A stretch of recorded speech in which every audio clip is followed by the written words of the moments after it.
स्वागत है आप सभी लोगों का जय स्टडी के इस जीएस पेपर 1 के मुख्य परीक्षा और आधुनिक भारत इतिहास के खंड में। तो आज हम लोग जो पढ़ने जा रहे हैं वो है द्वितीय आंग्ल मराठा युद्ध 1803 से 1805।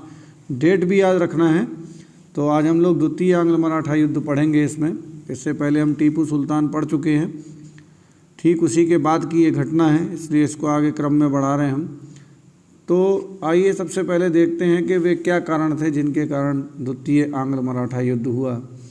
तो देखिए 18वीं सदी के अंत तक जितने भी योग्य मराठा सरदार थे, यथा महादजी सिंधिया, पेशवा माधवराव द्वितीय, तुकोजी होलकर, नाना फडणवीस, ये सभी गुजर चुके थे। और वहीं दूसरी पीढ़ी के नेता के रूप में जो लोग उभरे वो लोग थे दौलतराव सिंधिया, पेशवा बाजीराव द्वितीय, यशवंतराव होलकर। इनमें योग्यता और दूरदर्शिता दोनों की ही कमी थी। ब्रिटिश कंपनी अब तक भारत के सभी प्रमुख प्रतिद्वंदियों को समाप्त कर चुकी थी, अतः अब उसका निशाना मराठे थे। उत्तर पश्चिमी भारत का ब्रिटिश कंपनी के लिए व्यापक आर्थिक और व्यापारिक महत्व था, इसलिए ब्रिटिश प्रत्येक स्थिति में उस क्षेत्र पर अपना वर्चस्व स्थापित करना चाहते थे। पूना पर वर्चस्व के लिए दौलतराव सिंधिया और यशवंतराव होलकर के बीच प्रतिस्पर्धा शुरू हो गई और इस कारण से ये एक आंतरिक संघर्ष आरंभ हुआ जिसका सीधा लाभ ब्रिटिश कंपनी ने लिया। ठीक है, तो यहाँ पर ये थोड़ा सा ग्राफ बना हुआ है, इसको देख लीजिएगा। तो घटनाक्रम क्या है देखिए शॉर्ट में। यशवंतराव होलकर के हाथों पूना गंवा देने के बाद बाजीराव द्वितीय ब्रिटिश कंपनी के साथ 31 दिसंबर 1802 को बसीन की संधि करता है। तो देखिए पूछ लेते हैं, प्री में भी कई बार पूछते हैं, इसलिए याद रखना। बसीन की संधि बाजीराव द्वितीय और वेलेस्ली ने की थी। तो बसीन की संधि करने के लिए विवश हुआ और एक सहायक संधि की, परंतु इस संधि ने मराठा परिसंघ के अन्य घटकों में आक्रोश उत्पन्न कर दिया कि भाई तुमने क्यों करी ये संधि, क्योंकि ये मराठा परिसंघ के आंतरिक मामलों में हस्तक्षेप था। परंतु इस संकट की घड़ी में भी मराठे संयुक्त मोर्चा नहीं बना सके। भोसले और सिंधिया साथ मिलकर काम करने के लिए तैयार थे, परंतु यशवंतराव होलकर ने स्वतंत्र रूप में संघर्ष चलाने का निर्णय लिया। उधर लॉर्ड वेलेस्ली ने भी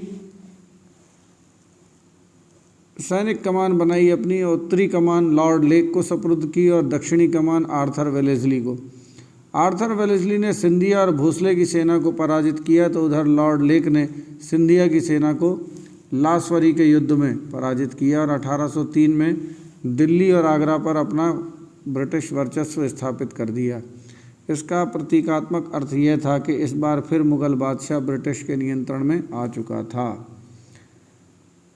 पराजित होने के बाद सिंधिया ने ब्रिटिश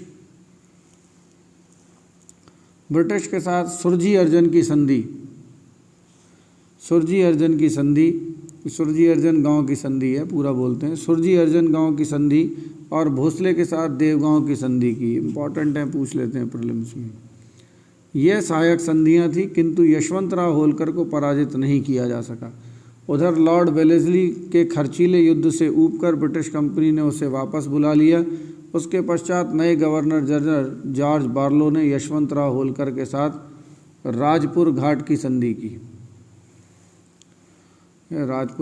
संधि की और इसी के साथ 1805 में द्वितीय आंग्ल मराठा युद्ध समाप्त हुआ। अब हम लोग देखेंगे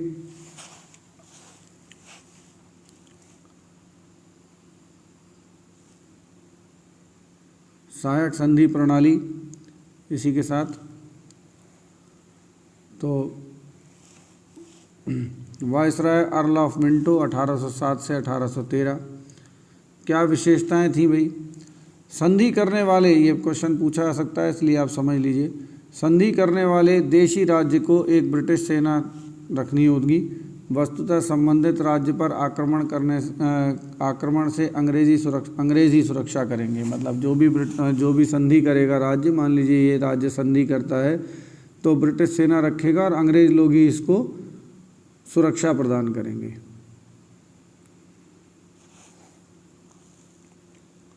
और इसके लिए कंपनी उस राज्य के में एक सेना रखेगी जिसका खर्च संबंधित राज्य ही देगा। तो सबसे बड़ी बात ये थी कि सेना की सेना रख जाती थी और खर्चा जो है दूसरा राज्य देता था। ये एक बड़ी अच्छी चाल थी इस सहायक संधि के साथ में।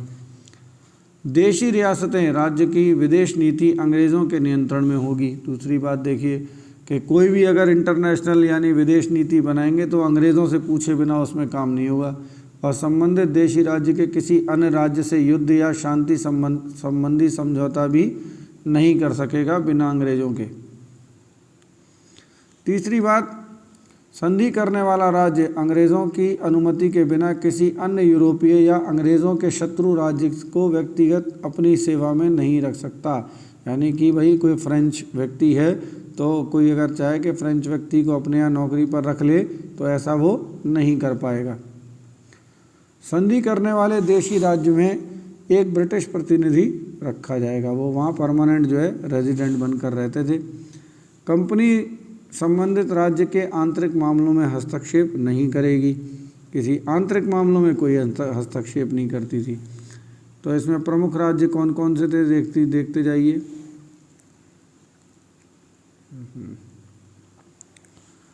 निज़ाम हैदराबाद 1798, इसके बाद मैसूर 1799, इसके बाद तंजौर, फिर अवध 1801,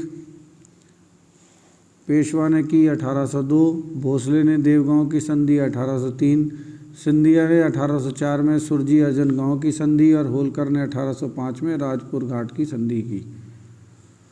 तो देखिए मूल्यांकन करने हैं ब्रिटिशर्स को इस पर क्या लाभ हुए ये देखें। देशी राज्यों को निशस्त्र कर दिया गया तथा अन्य दूसरे को अलग थलग भी कर दिया, जिससे अंग्रेज़ों के विरुद्ध देशी राज्य कोई गुट ही न बना सकें। तो सबसे पहला लाभ तो अंग्रेज़ों को यही हुआ। कंपनी की सेनाएं देशी राज्यों के ही धन से तैयार हो गईं, अब क्योंकि जिन्होंने भी संधियां की थी वो सेना का खर्चा वही देते थे और इस सेना का प्रयोग भारतीयों के ही विरुद्ध किया जाना था, क्योंकि कभी भी सेना उठा के कहीं भेज दी जाती। फ्रांसीसियों का प्रभाव भारतीय राज्यों से समाप्त हो गया और शत्रुओं से भी रक्षा हो गई। ब्रिटिश को व्यापार करने हेतु एक बड़ा बाजार मिल गया। वस्तुतः 18वीं सदी के अंत में औद्योगिक क्रांति हो गई। भारतीय राज्यों को क्या हानि हुई? संबंधित देशी राज्य ब्रिटिश सुरक्षा पर निर्भर हो गए, अतः प्रजा के प्रति उत्तरदायित्व की भावना ही समाप्त हो गई। वस्तुतः प्रजा के विद्रोह के भय से अभी तक जो राजा कुछ उत्तरदायित्व महसूस कर रहे थे, अब ब्रिटिश सुरक्षा की गारंटी प्राप्त होने से विद्रोह का भय समाप्त हो गया और ऐसे में शासक सारे विलासी और आलसी हो गए। देशी राज्यों की अर्थव्यवस्था कमज़ोर हुई, हस्तशिल्प उद्योगों का पतन प्रारंभ हुआ। भारतीय राजा हस्तशिल्प उद्योगों के संरक्षण प्रदान करते थे, अब वे असमर्थ हो गए। देशी राज्यों ने सुरक्षा के लिए स्वतंत्रता गिरवी रखी, परंतु सुरक्षा भी नहीं मिली और स्वतंत्रता भी चली गई।